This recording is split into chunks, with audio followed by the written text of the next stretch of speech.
দেখলে বৈদ্য, রাজসভায় আমাদের অপমানটা দেখলে? হ্যাঁ, সে তো দেখলাম মন্ত্রী মশাই। আমি তো বুঝতেই পারছি না যে গোপাল মহারাজকে কি মধু খাইয়েছে যে মহারাজ গোপাল ছাড়া চোখে অন্ধ। আরে আমরা যেন মহারাজের কাছে ফেল না, কিছু একটা করতেই হবে। আমার মাথাটা গরম হয়ে যাচ্ছে। গোপালের মতন রাজসভার ময়লাকে যতক্ষণ না ফেলা যাচ্ছে ততক্ষণ আমার মাথা জ্বলন্ত কয়লা হয়েই জ্বলবে। পণ্ডিত মশাইয়ের মাথায় একটা বুদ্ধি আছে মন্ত্রী মশাই।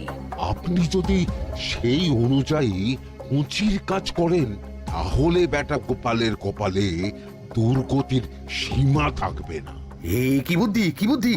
আপনি বরং এই ব্যাপারে পণ্ডিত মশাইয়ের সাথে একবার আলোচনা করে নিন। আমি চলি, কেমন? আমি চলি। হ্যাঁ হ্যাঁ, এসো এসো এসো এসো।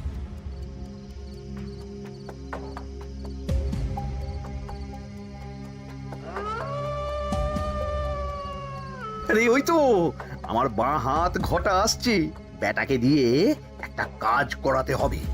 এ কি মন্ত্রী মশাই, আপনি এখানে দাঁড়িয়ে কি করছেন? এই একটা গুরুত্বপূর্ণ ব্যাপারে কথা বলছিলাম। একটা একটা কাজ করতে পারবি? কি কাজ করতে হবে বলুন মন্ত্রী মশাই।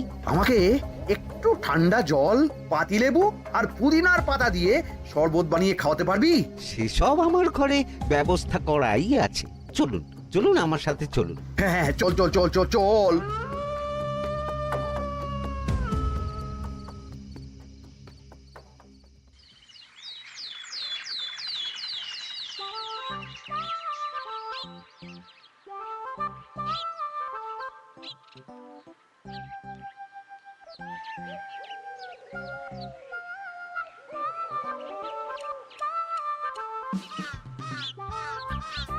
কি ব্যাপার পণ্ডিত, এত গুম মেরে আছো কেন? সকাল সকাল গিন্নি খুব বকেছেন মনে হচ্ছে। গিন্নির বাক্য সুধায় কান ভরে গেছে, আর কিছুই কানে ঢুকছে না। আরে দাঁড়াও দাঁড়াও পণ্ডিত, দাঁড়াও জ্যোতিষী। পণ্ডিত তো আমার কথা শুনতেই পেল না মনে হচ্ছে। তুমি তো দূর থেকে বলেছো, আমি তো বলেছি পাশ থেকে, তাতেও শুনতে পাইনি। কানের পোকা হলো নাকি? কি গো পণ্ডিত, ব্যাপার কি? কেমন বুঝছো? এ তো ভয়ানক কর্ণকোষ্ঠবদ্ধতার লক্ষণ। তুমি কচু বুঝেছো? আমার হয়েছে কর্ণগোপাল, তোমাদেরও হতো, কিন্তু তোমাদের দোকান কাটা বলে হয়নি। তুমি আমাদের অপমান করছো। তোমাদের অপমান বোধ থাকলে কোনো শব্দই কানে ঢুকতো না, শুধু একটাই শব্দ কানে বাজতো, গোপাল গোপাল গোপাল। এবারে রাজসভায় কিভাবে হেনস্থা হতে হলো মনে নেই?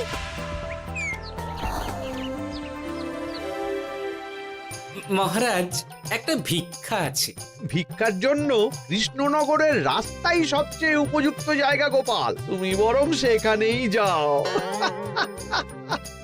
মন্ত্রী মন্ত্রী মশাই ঠিকই বলেছেন মহারাজ।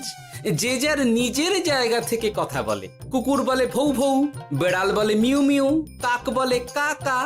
মন্ত্রীর ভিক্ষার জায়গা কৃষ্ণনগরের রাস্তা, আর গোপালের ভিক্ষার জায়গা মহারাজ কৃষ্ণচন্দ্রের দুয়ার। বলো কি ভিক্ষা? বাড়িতে পুজো আছে মহারাজ, খরচা অনেক, কিছু ঋণ আবশ্যক। যদি 100 মোহর। ঋণ তোমাকে আমি দিতে পারবো না গোপাল। পুজো উপলক্ষে তোমাকে আমি 100 মোহর দিলাম। মহারাজ, আমিও ঠিক এই কথাটাই বলতে যাচ্ছিলাম। আমরাও তাহলে বাড়িতে পুজো করব। পুজোর জন্য আমাদের অনেক খরচ, তাই যদি... অবশ্যই অবশ্যই, কত ঋণের প্রয়োজন খাজাঞ্চির কাছ থেকে নিয়ে নিও, সুদটা আমি মাফ করে দিলাম। মহারাজ, গোপালকে দান আর আমাদের ঋণ? হ্যাঁ, কারণ তোমরা নিজেরা খাবে, কিন্তু গোপাল অন্যদের খাওয়াবে। গোপালের মতো মানুষের সঙ্গে থাকাই হলো রাজধর্ম। কিন্তু তাছাড়াও তোমরা হলে 80 যাই বেতন পাই দলের লোক। গত 1 বছরে তোমার কোন মন্ত্রণা দেশের কাজে এসেছে? পণ্ডিত কোনো নতুন তত্ত্ব শুনিয়েছে? জ্যোতিষী কোনো অমোঘ ভবিষ্যৎবাণী করেছে? আর বৈদ্য 3 বছর ধরে আমার হাঁটুর ব্যথা সারাতে পারেনি। কিন্তু গোপাল, গোপালের ভাঁড়ে হাস্যরসের কখনো অভাব হয়নি। মনে আছে? আছে। কিন্তু করার তো কিছু নেই। আছে। কিছু ভেবেছো নাকি পণ্ডিত?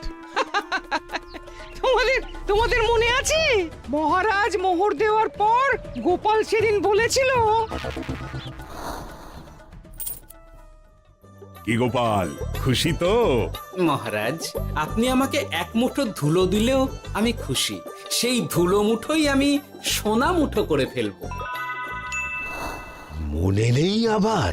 একটু ঝেড়ে কাশো তো দেখি পণ্ডিত, কি ভেবেছো? যা হবে দেখতেই পাবে।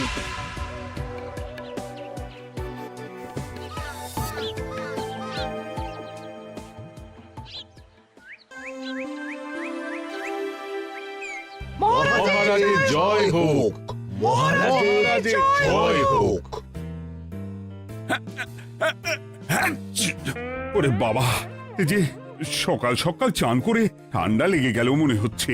মহারাজ, ওই কবি গান উপলক্ষে গত মাসটা আমি কৃষ্ণনগরের কোণে কোণে ঘুরে বেরিয়েছি। প্রজাদের মধ্যে একটা অসন্তোষ আমি লক্ষ্য করেছি মহারাজ। অসন্তোষ? আমি তো জানতাম আমার শাসনে প্রজারা সুখে আছে।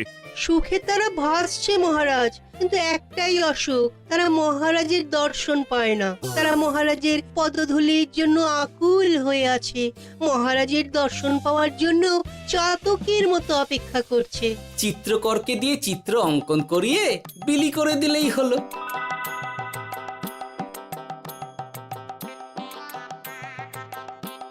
খুব ধুলো হয়েছে মহারাজ, কিন্তু এত ধুলো। কালকের ঝড়ে ঢুকেছে। ঝাড়ুদার,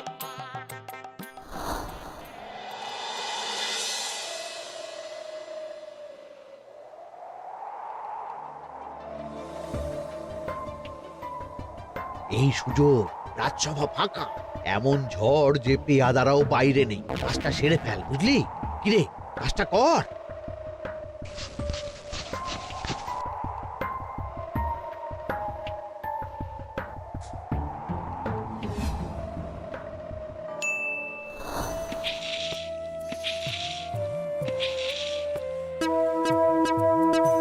এত ধুলো! উফ, মহারাজ, কাল ঝড়টা বড় সাংঘাতিক হয়েছিল। তা বটে। আচ্ছা গোপাল, তুমি বলেছিলে মহারাজ তোমাকে এক মুঠো ধুলো দিলেও সেটা সোনা হয়ে যাবে। এখনো সেই কথাই বলছি। মন থেকে বলেছিলে না মহারাজকে তেল দেবার জন্য? তেল দেওয়ার দায়িত্বটা তো আপনি নিজের কাঁধেই নিয়ে ফেলেছেন। আমি যা বলি সত্যি বলি। আজ যদি এই 4 ঝুড়ি ধুলো মহারাজ তোমাকে উপহার দেন, তখনও একই কথা বলবে? নিশ্চয়ই। মহারাজ, গোপালকে এই 4 ঝুড়ি ধুলো দেওয়ার হুকুম হোক। কি গোপাল, আমি তোমাকে যদি এই ধুলোর ঝুড়িগুলো দিই, তা থেকে সোনা আসবে নাকি? আসবে মহারাজ, মোহরের বস্তা আসবে। যদি না আসে, আপনি বলুন। তোমাকে কৃষ্ণনগর ছেড়ে চলে যেতে হবে। রাজি? আর যদি আমি পারি, তাহলে আপনাকে এই মন্ত্রীর চাকরি ছেড়ে দিতে হবে। কি রাজি? কি মন্ত্রী, রাজি? রাজি। গোপাল? রাজি মহারাজ। আচ্ছা, আর কেউ মন্ত্রীর পক্ষে বাজি ধরেছেন নাকি? হ্যাঁ, আমি আমি আমি আমি ও গোপাল এবার যে মরণ কুয়োতে ঝাঁপিয়েছে, সেখান থেকে আর উঠে আসতে পারবে না। পুরো থেকে মোহরের বস্তা আসবে। এ হচ্ছে ওই গোপালের উন্মাদ রোগের শুরু। দেমাক দেমাক, মহারাজের পিঠ চাপড়ানি পেয়ে পেয়ে গোপাল ভেবেছে যে ও সব কিছু করতে পারে। এবার শুধু সেই দিনটার অপেক্ষা, যেদিন গোপালকে উল্টো গাধায় চড়িয়ে কৃষ্ণনগর থেকে বার করে দেব। এতটা নিশ্চিন্ত হবেন না মন্ত্রীমশাই। গোপাল কিন্তু হালকা কথা ছুঁড়ে দেওয়ার লোক নয়। কি বলতে চাইছো পণ্ডিত? ওই 4 ঝুড়ি ধুলো থেকে মোহরের বস্তা আসবে? না, তা বলছি না। অন্য জায়গা থেকেও তো মোহরের বস্তা আসতে পারে। তার সঙ্গে ধুলো মিলিয়ে দিলেই কেল্লাফতে। গোপালের নিশ্চয়ই কোনো পরিকল্পনা আছে। গোপালের সব পরিকল্পনার গোড়া মেরে রেখে দিয়েছি পণ্ডিত। ঘটা আছে গোপালের পেছনে, আর ঘটা আছে গোপালের বাড়ির পাহারা। লুকিয়ে কিচ্ছু করতে পারবে না। আরে ওই তো বটা আসছে। বেল্লিক, উল্লুক, তোকে আমি জল বিছুটি দেওয়াবো। গোপালকে ছেড়ে চলে এসেছিস কেন? ছেড়ে আসবো কেন মন্ত্রী মশাই? গোপালকে ওর বাড়ির সামনে ছেড়ে এসেছি। ওখানে তো ঘটা আছে। ও বড্ড ঘুরিয়েছে বেটা। কোথায় কোথায় গিয়েছিল গোপাল? 4 ঝুড়ি ধুলো নিয়ে বেটা বাড়ির উল্টো দিকে হাঁটা দিল। চললাম পিছু পিছু। যাচ্ছিল কোন দিকে? নদীর দিকে। কিন্তু গোপাল দাঁড়ালো যদুর বাড়ির সামনে। এই যদু হলো সেই লোক যে লোকজনের বাড়িঘর কেনা বেচা করে আর লোক ঠকায়। আগে রাজধানীতে থাকতো। বেটা রাজধানী থেকে এই কৃষ্ণনগরে পালিয়ে এসেছে, এখানেও লোক ঠকাচ্ছে। কিন্তু বেটা এত চালাক যে কিছুতেই ধরা যাচ্ছে না। এইরকম লোককে ধরাচ্ছে হাতে রাখা ভালো নয় কি মন্ত্রী মশাই? সে তো জানি, কিন্তু ওর ওপর মহারাজের কড়া নজর আছে। এখন ওর সঙ্গে সম্পর্ক রাখা খুব ঝুঁকি। যাই হোক, তারপর? হ্যাঁ তারপর যদু, যদু রে, গোপাল খুড়ো, আরে তুমি এখানে কি করছো? দেখতেই তো পাচ্ছিস ধুলো। তবে যে সে ধুলো নয়, মহারাজ কৃষ্ণচন্দ্রের পদধূলি। শুনিসনি বোধহয় এখন কৃষ্ণনগরে সবচেয়ে বেশি চাহিদা মহারাজের পদরেণুর। আচ্ছা, মহারাজের পদরেণু নিয়ে যাচ্ছ কোথায়? এই ছোট ছোট পুলিন্দায় ভরে কৃষ্ণনগরের প্রত্যন্ত জায়গায় যেখানে প্রজারা মহারাজের সাক্ষাৎ পায় না সেখানে বিক্রি করব। তোমার কি মাথা খারাপ? পায়ের ধুলো বিক্রি হবে?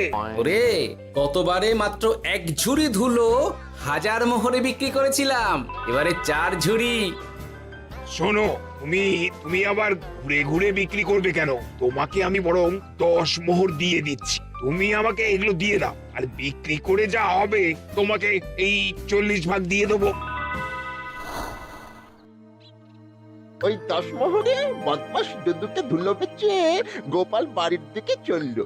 বাড়ির সামনে অব্দি পেছনে পেছনে গিয়ে তারপরে এই আপনাদের কাছে আসছি। বলিস কি রে, ধুলো বেচে 10 মোহর? ও মন্ত্রী মশাই, গোপাল তো একেবারে নাড়ি ধরে টান মেরেছে। গেল রাজসভায় এমন সুখের চাকরিটি গেল। এবার আবার রাস্তার ধারে গিয়েই বসতে হবে। এবার নবাবের দরবারে জায়গা আছে কিনা খোঁজ করি গিয়ে। তাত্তেরি, 10 মোহর আর 1 বস্তা মোহরের মাঝখানে অনেক রাস্তা। সেই রাস্তায় আমি লোক বসিয়ে রাখবো। আরে আরে, ওই তো তোমার ঘটা আসছে। এই, তুই গোপালের ঘরের পাহারা ছেড়ে এলি কেন? গোপাল নেই নেই নেই নেই নেই নেই।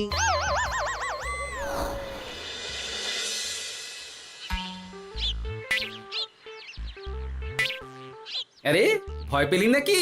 না না না না না, ভয় পাবো কেন? শোন, তোকে পেয়ে আমার খুব ভালো হলো বুঝলি। তোকে আমার একটা কাজ করতে হবে। বলো বলো। আসলে বুঝলি, আমার না গিন্নিকে নিয়ে তার বাপের বাড়ি যাওয়ার কথা ছিল, কিন্তু হঠাৎ বিশেষ কাজে আমাকে খামবাজে চলে যেতে হচ্ছে। এখন আমি গিয়ে গিন্নিকে বললে বুঝতেই পারছিস কুরুক্ষেত্র হয়ে যাবে একেবারে। তাই আমি কাউকে খুঁজছিলাম যে আমার বাইরে যাওয়ার খবরটা আমার গিন্নিকে গিয়ে দেবে। তুই পারবি বাবা ঘটা? ওরে বাবা, আরে আরে আরে, ভয় পাস না, তোকে গিয়ে মুখে কিছু বলতে হবে না। এই নে, এই চিঠিটা আমার বউকে দিবি।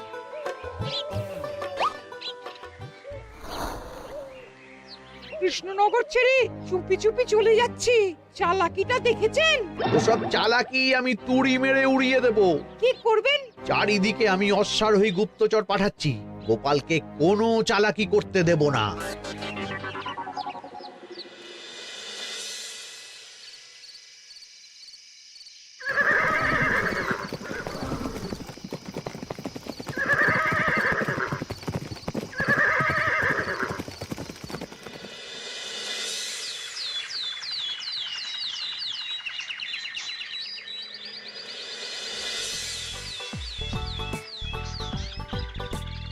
অং বং পিং পং। হ্যাঁ, ওরে বাপ রে, এ আবার কি বলে? মানে বুঝতে পারিলে না? অং বং পিং পং অর্থাৎ আইসো আমার নিকট বিদেশি জাদু শরবত আছে। ইহাতে তৃষ্ণা নিবারিত হয়, শক্তি বৃদ্ধি হয়, ঘুম ভালো হয়, সম্পর্কের উন্নতি হয়, জামা কাপড় ফর্সা হয়, তু শব্দ না করে সকাল সকাল কষ্ট পরিষ্কার হয়। মূল্য মাত্র 1 মোহর। বোঝো, ওইটুকু অং বঙ্গের মধ্যে এত কিছু? ঠিক আছে, তা দাও দেখি। আপাতত টেস্টটা তো মিটু, বাকিগুলো পরে বোঝা যাবে।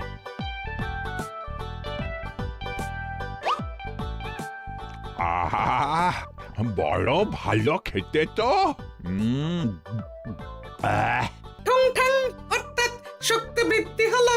হ্যাঁ, হ্যাঁ, মনে হচ্ছে গায়ে যেন দুগুণ বল পাচ্ছি। কি হয়েছে ভাই? এ কে?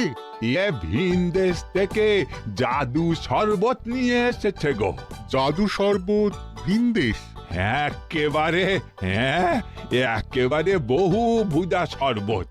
খেলে তেষ্টা যাবে, গায়ে জোর হবে, ঘুম হবে, সম্পর্ক ভালো হবে, জামা কাপড় ফর্সা হবে, সকালে হ্রাস করে পেটও পরিষ্কার হবে। সে কি? দাও গো ভাই, আমাকেও দাও।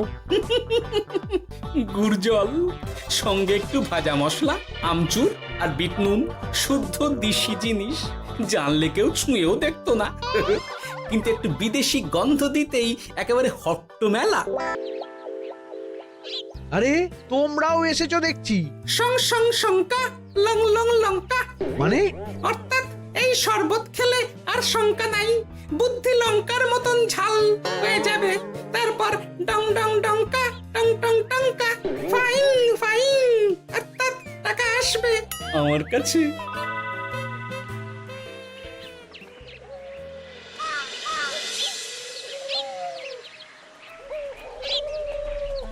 ঝপ ঝপ ছপাং, ভট ভট ফটাং। অর্থাৎ উহাকে দৌড়িয়েছো কেন? বেটা জোচ্চোর অনেককে ঠকিয়েছে। অনেক দিন থেকে তককে তককে ছিলাম, এবার এই ধুলো নিয়ে মহারাজের পায়ের ধুলো বলে বিক্রি করছিল। একটা বেনামি চিঠিতে খবর পেয়ে বেটাকে ধরেছি। ব্যাং ব্যাং বিগ ব্যাং। অর্থাৎ বাহ বাহ বাহ বাহ। বেনামি চিঠিটা আমি দিয়েছিলাম বাবু। বাবা যদু, তুমি সেই রাজধানী থেকে কৃষ্ণনগর অবধি মানুষকে অনেক খোল খাইয়েছো। তুমি এতদিন ঘুঘু দেখে এসেছিলে বাবা, এবার গোপাল নামক ফাঁদটা দেখলে। কতবার বলবো, এইসব ধুলো আমি গোপালের কাছ থেকে কিনেছি। যা বলার ওই বিচারের সময় মহারাজকে বলবি। চল চল চল চল চল।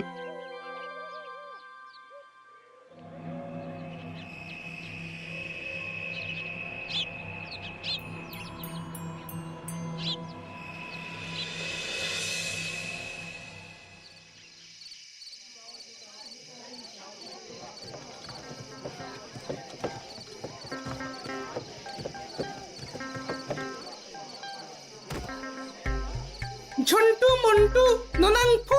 নাও ঠেলা। সাহেব বলে কি ফু দিয়ে দিতে হবে? কি বলছো সাহেব? বুঝতে পারছি না, কোথায় ফু দেব? ঝন্টু মন্টু ননাংফু।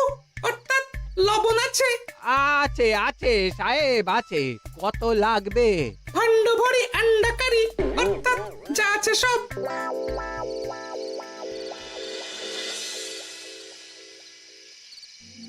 ব্যাস, মোটামুটি আশেপাশে সব দোকানের নুন এখন আমার জিম্মায়। এবার আসল মজা শুরু হবে।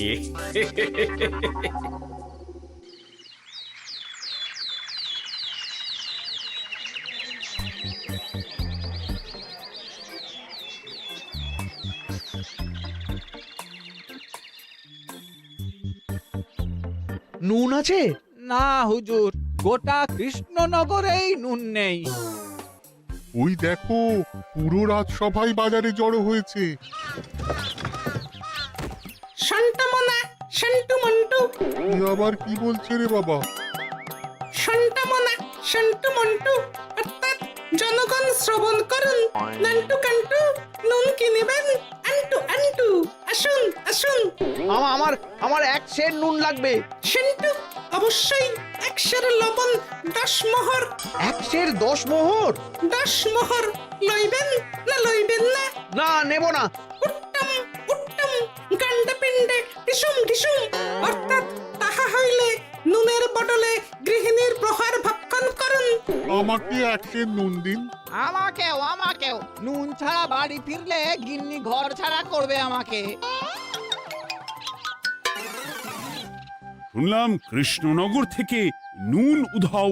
আছে মহারাজ, আছে। কৃষ্ণনগরের সব লবণ আমার নিকটে আছে। 1 সের 10 মোহর। এত দাম?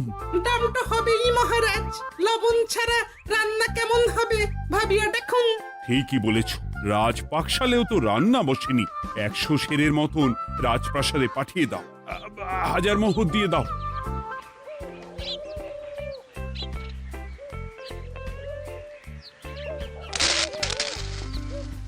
ব্যাস 1 বস্তা মোহর হয়ে গেছে।